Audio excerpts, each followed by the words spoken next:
Assalamualaikum warahmatullahi wabarakatuh. Sampurasun. Perkenalkan, nama saya Dina Hayati, SP dari SMK PPN Tanjung Sari, Kabupaten Sumedang, Provinsi Jawa Barat.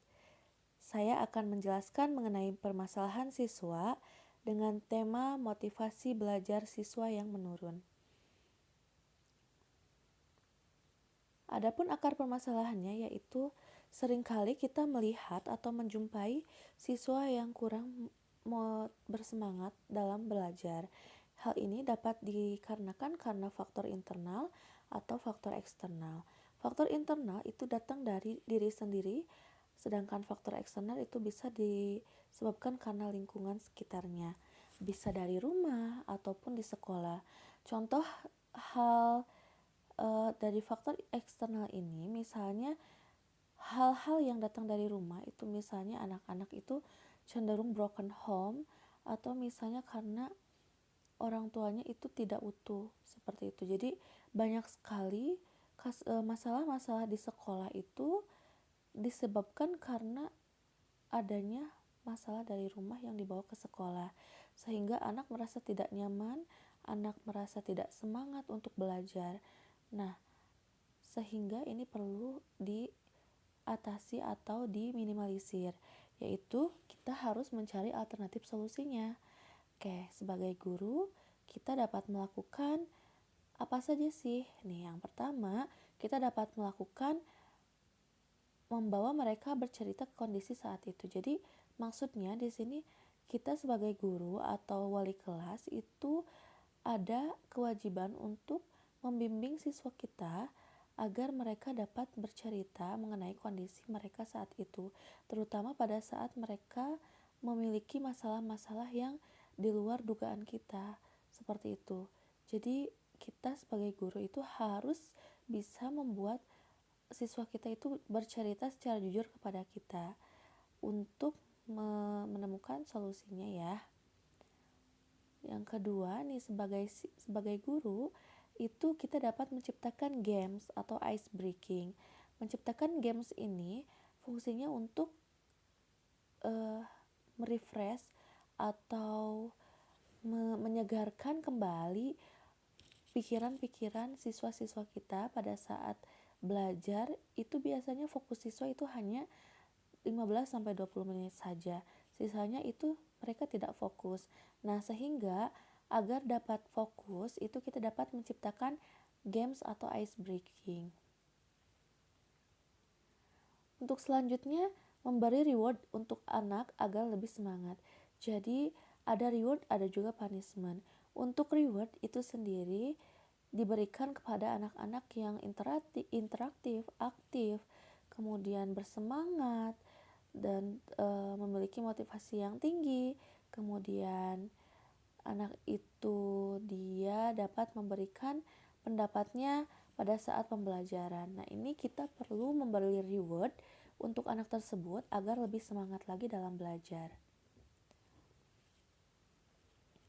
Nah, untuk selanjutnya mendengar kemauannya.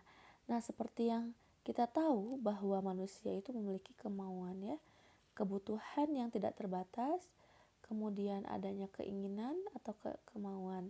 Nah, sehingga kita sebagai guru atau wali kelas itu harus bisa mendengar kemauannya. Apa sih maunya? Terus ketika misalnya dia maunya seperti itu, akankah dia berubah menjadi lebih baik? Nah, sebagai wali kelas atau guru, kita harus bisa mendengar kemauan dari siswa. Siswa tersebut maunya apa? Lalu kita nanti carikan solusinya agar bisa sama-sama lebih baik ke depannya. Nah, untuk selanjutnya, alternatif solusi lainnya itu memberi komitmen.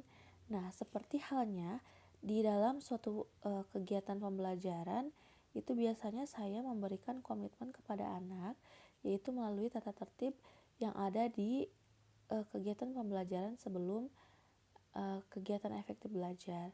Nah, komitmen ini sangat diperlukan loh, khususnya untuk anak-anak yang masih tidak memiliki tanggung jawab ya, atau memiliki semangat yang kurang dan motivasi yang rendah.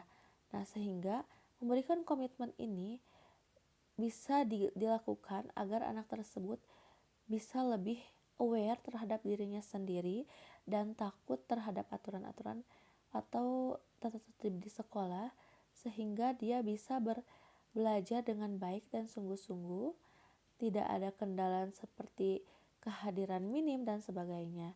Untuk itu komitmen ini sangat diperlukan dan sangat penting ya teman-teman.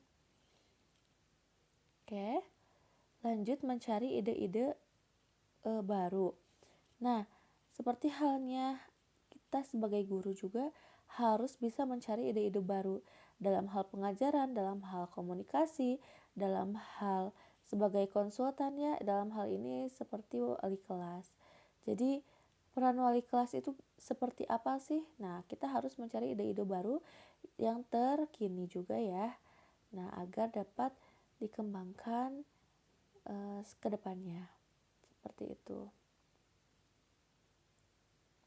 Nah, yang selanjutnya itu mengganti suasana belajar. Suasana belajar di tempat PKL selama 3 bulan, kalian kan PKL tuh. Nah, untuk mengganti suasana belajar yang tadinya di outdoor terus, kemudian sekarang ada indoor, kemudian kalian bosan atau kurang semangat di kelas, maka harus adanya penggantian suasana belajar ya, biar tidak bosan. Nah, boleh juga kita belajar di dekat lahan, boleh. Boleh, tentu saja boleh. Siapa yang melarang, ya? Jadi, yang jelas kalian nanti pada saat itu harus ini ya, harus apa? Bisa meningkatkan motivasi belajar. Nah, mengganti suasana belajar itu bisa dilakukan di outdoor atau indoor juga ya. Nah, seperti itu. Oke, selanjutnya menggunakan media pembelajaran. Nah, menggunakan media pembelajaran ini perlu dilakukan juga, karena kenapa? Sebagai guru itu kita harus melakukan pembelajaran secara inovatif agar anak tidak bosan, agar anak dapat lebih bersemangat dalam pembelajaran. Nah, adapun hasil pemecahan masalah ini diharapkan siswa menjadi lebih semangat dan termotivasi dalam segala hal ya tentunya. Mudah-mudahan siswa-siswi di SMK PPN Tanjung Sari ini bisa lebih semangat dan termotivasi. Terutama sebentar lagi kita akan melakukan ujian akhir sekolah ya. Jadi harus semangat. Seperti itu. Nah, adapun sumber rujukan atau solusi pemecahan masalah ini dari gurusiana.id. Nah, hari ini cukup sekian kawan. Semoga aku bisa tetap produktif besok. Wabillahi taufiq wal hidayah. Wassalamualaikum warahmatullahi wabarakatuh. Sampai jumpa kembali.